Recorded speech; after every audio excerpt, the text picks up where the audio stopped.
अस्सलाम वालेकुम।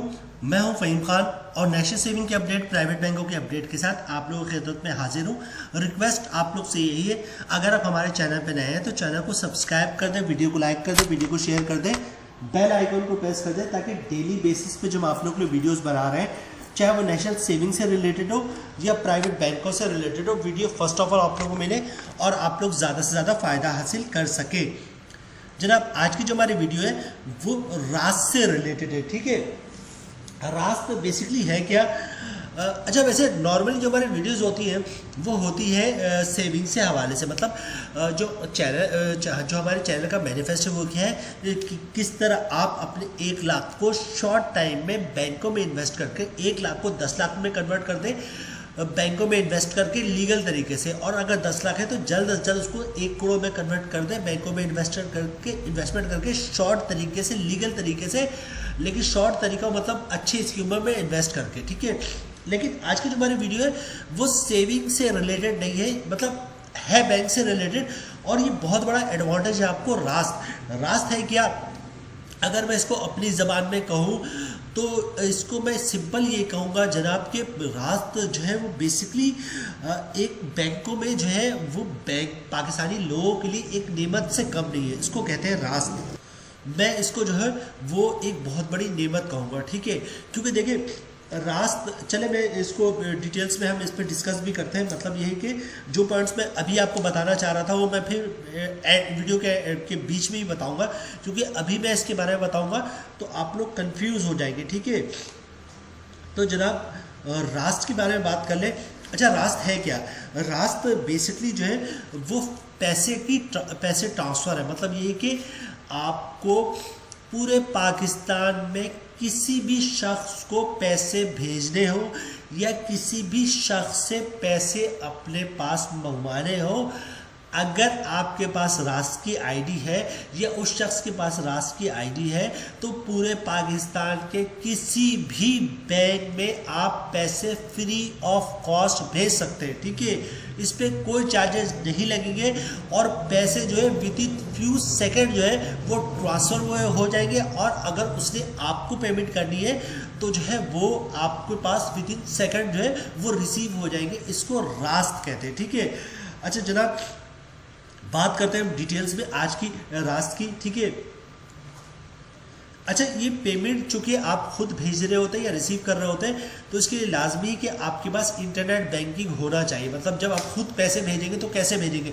आप बोलेंगे तो पैसे तो ट्रांसफ़र नहीं होगा। मतलब ये कि आपके मोबाइल में या तो इंटरनेट बैंकिंग होना चाहिए, बैंकों के ऐप्स होने चाहिए। ठीक है, जैसे मीज़ान बैंक है या फिर एचबीएल बैंक है, इनके ऐप्स आपके पास या तो मोबाइल में होने चाहिए, या अगर आप लैपटॉप यूज़ करें तो आपके पास इंटरनेट बैंकिंग का आईडी पासवर्ड होना चाहिए। ठीक है, अच्छा, जब इसके बारे में शुरू में मैंने सुना था तो वो ये सुना था कि जनाब भेजने वाले के पास और रिसीव करने वाले के पास दोनों में रास्त की आईडी होना ज़रूरी है। लेकिन अब ऐसा नहीं है। फॉर एग्जाम्पल, मेरे पास रास्त की आईडी है और आपने मुझे पैसे भेजना है तो लाजमी नहीं है आपके पास रास्त की आईडी हो, आपके पास इंटरनेट बैंकिंग होना चाहिए। ठीक है, आप इंटरनेट बैंकिंग से रास्त के ऑप्शन पे जाएंगे। जितने भी पाकिस्तानी बैंक है, स्टेट बैंक ने इनको बहुत पहले 2 साल पहले बता दिया था। अब हर बैंक के पास उनकी ऐप में, उनकी इंटरनेट बैंकिंग में रास्त का ऑप्शन मौजूद है। तो फॉर एग्जांपल, मेरे पास रास्त की आईडी है, आपके पास रास्त की आईडी नहीं है, तो आपने कुछ भी नहीं करना। अपने या तो मोबाइल से लॉगिन करें अपने ऐप में, मोबाइल ऐप में, या फिर इंटरनेट बैंकिंग के थ्रू वेबसाइट पे जाए। फॉर एग्जांपल, एचबीएल में आपका अकाउंट है, एचबीएल का लॉगिन करें, चाहे मोबाइल से करें या आप लैपटॉप से करें। ठीक है, और सिंपली रास्त का ऑप्शन हर मोबाइल में मौजूद है। हर जितनी भी वेबसाइट है, जो भी बैंक है, उसमें रास्त का ऑप्शन हर बैंकों में मौजूद है। वहाँ पर रास्त पे जाएंगे, रास्त पेमेंट में जाएंगे और आपने मुझे भेजना है तो मेरा मोबाइल नंबर रास्त है क्या? रास्त जो है मेरा मोबाइल नंबर, मेरा अकाउंट नंबर बन चुका है। ठीक है, तो आप मेरा जो है वो मोबाइल नंबर उसमें डालेंगे रास्त पेमेंट के लिए, मेरा नाम आ जाएगा, मेरा मोबाइल नंबर आ जाएगा। ठीक है, और आप पैसे भेज देंगे, जबकि आपके पास रास्त की आईडी नहीं है। ठीक है, मेरे पास थी, आपने वहाँ से भेज दिया। इसी तरह फॉर एग्जाम्पल मेरे पास राष्ट्र की आईडी नहीं है, मैंने नहीं बना, लेकिन इंटरनेट बैंकिंग में यूज़ करता हूँ और मुझे आपको पैसे भेजने, आपकी राष्ट्र की आईडी मौजूद है, तो मैं अपना एचबीएल का, ये जो भी बैंक है एचबीएल का खोला मैंने, सपोज कर लेते हैं एचबीएल का खोला मैंने, वहाँ पे मैं राष्ट्र पे गया, राष्ट्र पेमेंट पे गया, आपका मोबाइल नंबर डाला, ठीक है, आपके मोबाइल से उसने जो है आपका नाम वगैरह आपकी डिटेल शो कर दी, मैंने पैसे डाले और आपके पास पैसे जो है विद इन फ्यू सेकंड आपके अकाउंट में पहुंच गए, ठीक है। तो ये रास्ता है, मतलब अगर किसी एक शख्स के पास जो है रास्ते की आईडी मौजूद है, तो जिसके पास आईडी मौजूद है उसको पैसे भेजे जा सकते हैं, ठीक है। जैसे मैंने आपको कहा आपके पास राष्ट्र की आईडी मेरे पास नहीं है, लेकिन मैं अपने कोर बैंकिंग से आपको राष्ट्र की आईडी में पेमेंट भेज सकता हूँ, या मेरे पास राष्ट्र की आईडी आपके पास नहीं है तो आप अपने बैंक अकाउंट से मेरे राष्ट्र की आईडी मतलब मोबाइल नंबर पे पैसे भेज सकते हैं, ठीक है। अब नेक्स्ट पॉइंट की तरफ चलते हैं। अच्छा, ये जो पॉइंट नंबर 2 मैंने लिखा है आप लोगों के लिए, ये इसमें ये है कि राष्ट्र से आप किसी को भी पेमेंट किसी भी बैंक में भेज सकते हैं और उसके चार्जेस जो है वो जीरो होंगे, एक पाई का भी जो वो पैसे नहीं लगेंगे, ठीक है।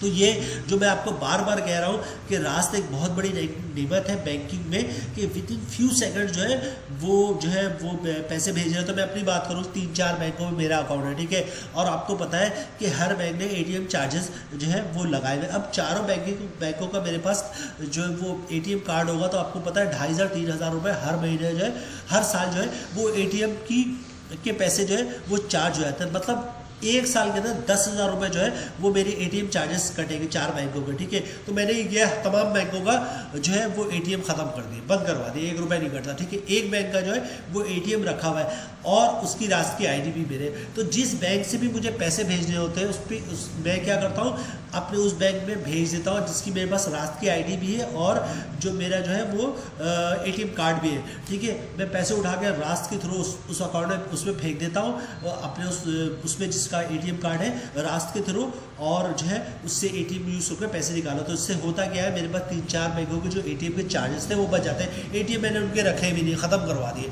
मैं तो अब रास्ते ही काम करता हूँ, ठीक है। तो और क्या चार्जेस भी जीरो है, एक पाई नहीं। अभी मुझे पैसे भेजने, मैं क्या अपने अकाउंट से निकाला, एचबीएल से पैसे उठा के मैंने बैंक लबीब के मेरे पास राष्ट्र की आईडी है, ठीक है, उसमें फेंक दिया और एटीएम से किया बैंक लबीब के पैसे निकाल लिए। इससे क्या होगा, चार्जेस ट्रांसफ़र करने पे जीरो लगे और तमाम बैंकों की जो एटीएम चार्जेस है वो भी मेरे पास। एक ही एटीएम मैंने रखा हुआ, 4 बैंक अकाउंट है, तीनों के एटीएम मैंने ख़त्म कर दिए, वरना 10,000 रुपये जो है वो हर साल मेरे सिर्फ एटीएम के चार्जेस लगते थे। तो बात ये कि एटीएम की तरफ चले के बाद निकल गए, जब भी आप रास्ते से किसी को पेमेंट करेंगे या पेमेंट मंगवाएंगे तो इसके चार्जेस ज़ीरो है, जबकि मैं आपको बताऊंगा इससे पहले जो सर्विस थी उसमें चार्जेस लगते थे। तो रास्ते से आप किसी को पैसे भेजेंगे या मंगवाएंगे उसके चार्जेस ज़ीरो है।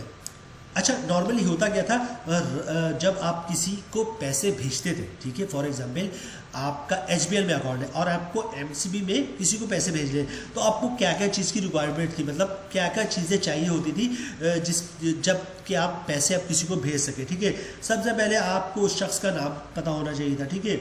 उसके बाद उसका बैंक का नाम पता होना चाहिए, उसके बाद बैंक अकाउंट नंबर पता होना चाहिए, ठीक है। ब्रांच का नाम पता होना चाहिए, ब्रांच कोड पता होना चाहिए, ठीक है।